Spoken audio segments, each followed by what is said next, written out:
left it late, they did. Yeah. But it was the treble winners, that Manchester City, that looked set to lift more silverware after Cole Palmer's beautiful curling effort in the 77th minute. But as we mentioned, a late equaliser for Arsenal.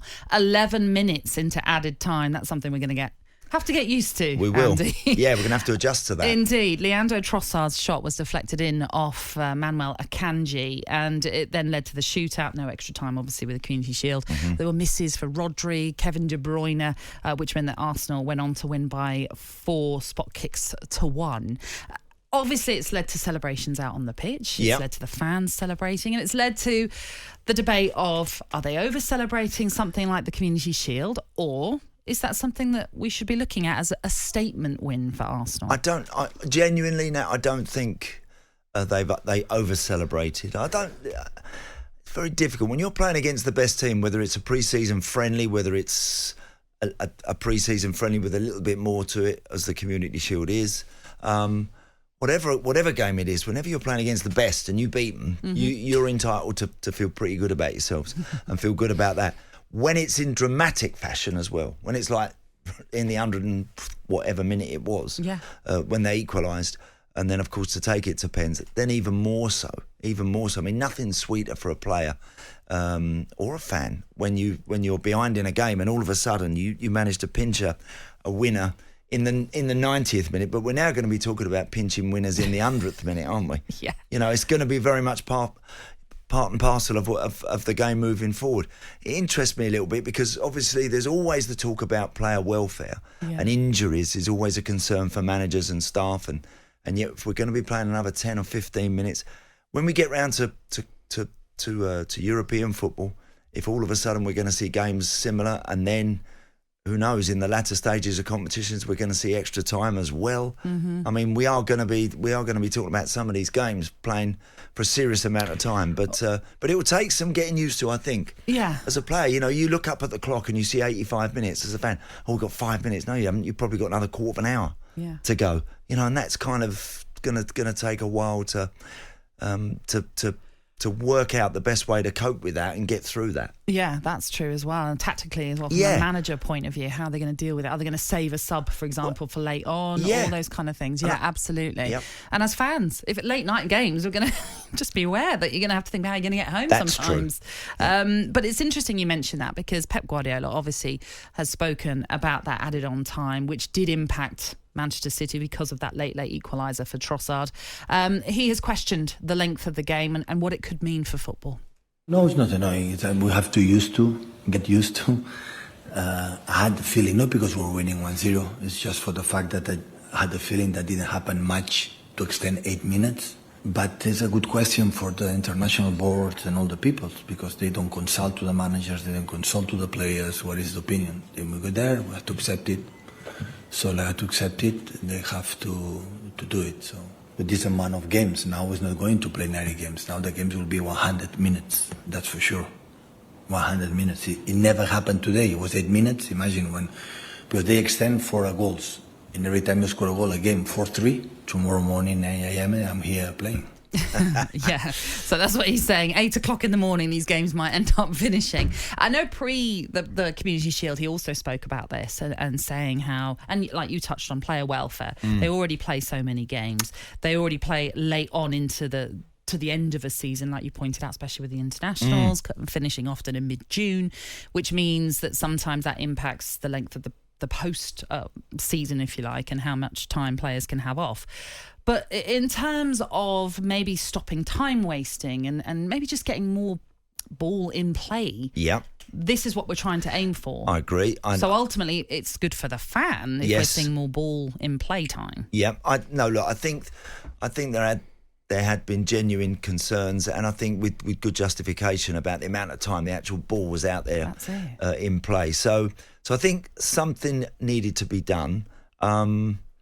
I think it will still come as a bit of a shock when you start seeing the ball go up and seeing, I don't know, 8s and 9s and 10s. Oh, there'll be murmurings in the crowd. There will, won't there? There will. And as I mentioned, it's going to be difficult, imagine you're going to be one up and you look up and you see 87, 88 minutes and you think we're nearly there. How much time we're going to have added on? Is it going to, and then And then if there's an extra 10 minutes, great for the team that are still chasing the game. It gives them a chance. But it's going to be difficult to know how to, because 10 minutes is a lot can happen in 10 minutes now, an awful lot. And don't forget, Andy, it's minimum as well. Correct. So it will be longer than what it's suggested. And Pep was saying for every goal they're going to add 45 seconds. If you do get a 4-3, then you're going to be chucking on a lot of time for that sort of stuff as well. So going to take a while to sort of wash through all that and work out the best way to go around it. You might be right in terms of changes late on in games. We'll perhaps see more of those. That will only add a little bit more time. So look, it's finding the right way around it. It's an alteration to the rule that I think something needed to be addressed, didn't it? And something needed to be done. Because if you're clever, you can waste time. We've seen goalies doing it an awful lot, I think, recently, more than ever before. Yeah. I remember, 4-second rule. Just you see your goalie come out and catch it, a couple of bounces, look either side, bang. We don't see that anymore. We don't kind of see that, do we? No. We don't.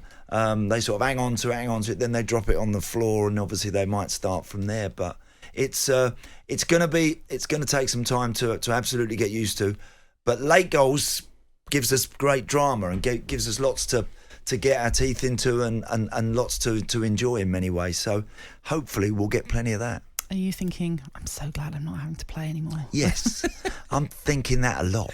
I am, yeah. Because you're right, it's going to take a while. I'm also thinking nowadays as a commentator, I'm going to be getting home a lot later as well. Getting out the grounds is going to be it's going to take a bit more time, afterwards. But there you go. Look, it is what it is, and we've all got to get used to it and adjust to it. Indeed. Let's get back onto the Arsenal side of things, shall we? And let's hear from Mikel Arteta, because obviously, as you can imagine, they hadn't had the best of recent records against Manchester City, but the victory yesterday at Wembley halted a run of 8 straight defeats, and that's something that Mikel Arteta hopes will be a vital boost going into this new season. Hopefully more belief, and we've been really close recently, except of the game that we play at the Etihad at the end of the season, where we were nowhere near that level. But today we showed again that we can compete against the team. They are an incredible team. They put you under so many problems and challenges ahead, but I think we did very well. When you have that sort of hoodoo with a team like they've had in recent history, is something like yesterday something that they can take as a psychological edge? Definitely. I think there was far more benefit to Arsenal winning that game again, particularly how they did. In that respect, for Mikel Arteta, he was so wired in yesterday watching the game, wasn't he? He always is. He's quite intense. He is. Character, he is. But almost for this game, I think he desperately wanted to kind of. To get rid of this little hoodoo about playing against Pep and City. I think he was really anxious to make that work yesterday. And yeah, I think for them it is important, it is significant. It was a very competitive game. It wasn't the best game we've seen, but it was eagerly contested, and neither team were prepared to give up much in terms of space in the game. I only really saw a bit of space start to appear last perhaps 20 minutes when Phil Foden had that chance, didn't he, to probably put it to bed, and the goalkeeper Aaron Ramsdale made a decent save with his foot, but there wasn't a lot in it. City were a bit short at the top of the field. Jack Grealish not quite there yet. Haaland didn't get involved an awful lot, but Arsenal first 15-20 minutes, as you would imagine, had to be a little bit more submissive. City having a lot of the ball.